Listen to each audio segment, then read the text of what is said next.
Chapter 1. Twinkle, twinkle. Twinkle, twinkle. Twinkle, twinkle. That was the sound of a star zap that had been trying to get its owner's attention for quite some time. Leona, who was getting ready for bed in the blissful peace of a roommate-less dorm room, had stopped singing into her hairbrush for a moment to actually run it through her hair, and she finally heard the insistent sound. She grabbed her star zap eagerly, willing it to be news of another wish mission, hopefully hers. But her brow wrinkled in confusion as she read the message. "Please come to my office immediately. I have a matter of great urgency to discuss with you. Lady Stella." Leona, already dressed in gold brocade pajama bottoms and a golden tank top, threw on a dressing jacket made of the softest glimmerworm silk, shoved her feet into a pair of golden flats, and raced out the door, feeling a heady mix of excitement, anticipation, and dread. As she hurried along on the cosmic transporter, she thought of what it could be. Would Scarlet be reinstated as a star darling and be her roommate once more? Maybe it would be Libby's Wish Blossom presentation, which had been postponed due to the Scarlet situation. Or what if someone had caught wind of their secret trips to Wish World? She shook her head, clearing it. No, she decided. It was none of those. Then she had another thought, which made her heart beat double time. Maybe she was going to be awarded some honor. Possibly most popular Starling Academy student, or most likely to be a shining star. Leona arrived at Lady Stella's office door with a big smile on her face, in case any hollow pictures were to be taken. She chided herself for not changing her outfit into something a little less slumberific. The door to Lady Stella's office was ajar. That was odd.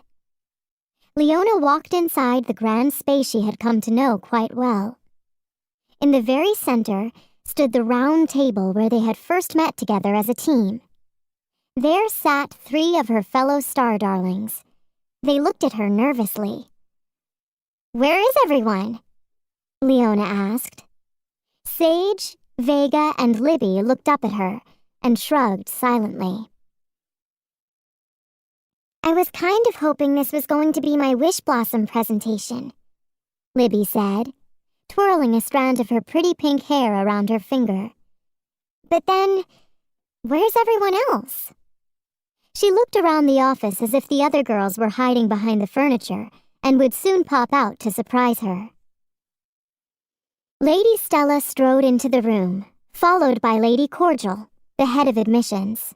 Lady Cordial was one of a handful of Starling Academy administrators who knew of the Star Darlings and Lady Stella's plan. Smiling tightly, as she always did, she greeted the Star Darlings with clasped hands and a tidy bow. Lady Stella used her wish energy to close the door behind them, a little more forcefully than necessary, in Leona's opinion. Leona couldn't help admiring Lady Stella, so lithe and beautiful. The headmistress was as regal and confident as the head of admissions was meek and nervous. Then Leona took a closer look at Lady Stella. In her 2+ years at Starling Academy, Leona had never seen the woman look so irritated. It couldn't be good news. Lady Stella looked at the 4 girls. "Where's Scarlet?" she asked. Leona shrugged. "I haven't seen her since she moved out of our room," she said. The other girls nodded in agreement. "Really?" said Lady Stella.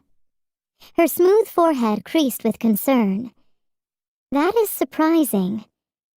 We had a lengthy discussion after everything happened, and she was very gracious. I'm surprised she didn't respond to my holotext." Scarlet? Gracious? Thought Leona. She'd have to take the headmistress's word for it. Libby shook her head. "It's true. We haven't seen her anywhere," she said. Not at lunch or at band practice. Sage spoke up. She missed our wish probability class and study group, too. Lady Stella frowned. I see.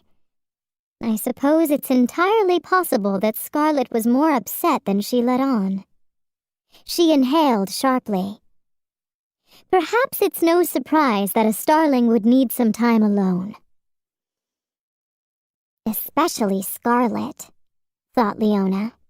She never seemed particularly eager to be around other starlings before anyway. She stood, thinking the meeting was over. Not so fast, Leona, said Lady Stella. I haven't gotten to the reason I summoned you all here. Leona sat down with a thump. I have 2 words for you girls, the headmistress said grimly. Star darlings. The girls looked at her blankly. She continued. What in the stars were you thinking, naming your band after our secret group? Leona gasped. She had been so excited about being named the lead singer of the band that the actual name had barely registered with her at the moment. It was strange, come to think of it. Quickly, she explained to Lady Stella exactly what had happened, the other girls breaking in and adding their thoughts. She had always wanted to start a rock band, since her younger years. In fact, back in Flarefield, so that she could be the lead singer, of course. And as soon as Lady Stella formed the Star Darlings, Leona couldn't help thinking that it would be the perfect place to start. Many of the Star Darlings already played instruments, Leona knew, and it would be a startastic way to get to know each other even better than they already did. There were never supposed to be open auditions. That was something Leona had thought she'd made perfectly clear. Somehow, though, it was still a mystery. A holo flyer was sent out to every Star Zap in the school, except the Star Darling Star Zaps, which just made everything even weirder. Worse was that Leona couldn't even pick the band members in the end, even though it had all been her idea. Starling Academy rules, ever fair and balanced and just, stipulated that any tryout on school property be overseen by a school official, using a ranker, a judging machine, designed to be completely objective and keep any contest a high-drawn % fair. So the ranker had chosen a group of girls, and also the name of the band. And it just so happened that the 5 girls who were chosen were all Star Darlings, and that the name it picked was the Star Darlings. Lady Stella shook her head. This is very odd indeed. Lady Cordial piped up. So very strange, Lady Stella. So very strange. Lady Stella looked at the girls and her expression softened. So, you girls had nothing to do with this? They shook their heads. And who was the professor in charge? Lady Stella asked. Leona thought. It was Professor Letitia Langtree. Lady Cordial touched Lady Stella's arm, and the headmistress bent down so the shorter woman could whisper in her ear. Lady Stella listened, nodded, then straightened, her mouth set in a grim line. I will make a delicate inquiry with her to determine if this was a random mistake or done deliberately. She shook her head.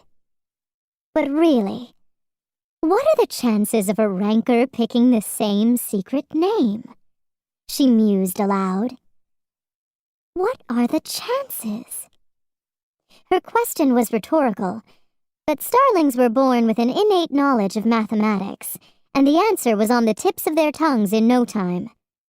1 in 5 hydrongmuniums, everyone chorused.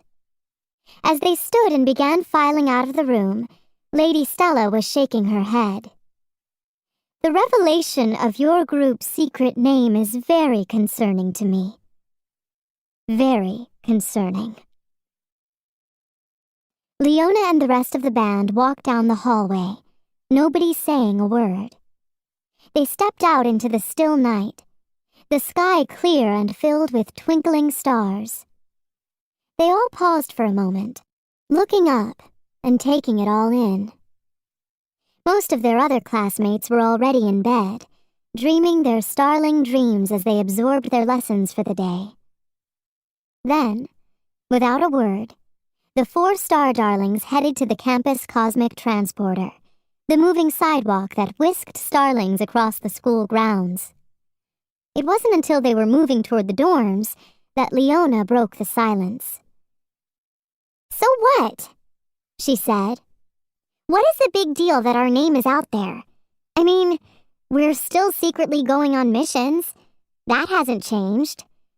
"I think Lady Stella is totally overreacting," she said firmly. Vega shook her blue-bobbed head from side to side. "I don't know, Leona. Lady Stella seemed pretty upset. There must be more to it." "Time will tell," said Sage wearily. "Time will tell." And with that, the 4 girls went their separate ways to try to get some sleep.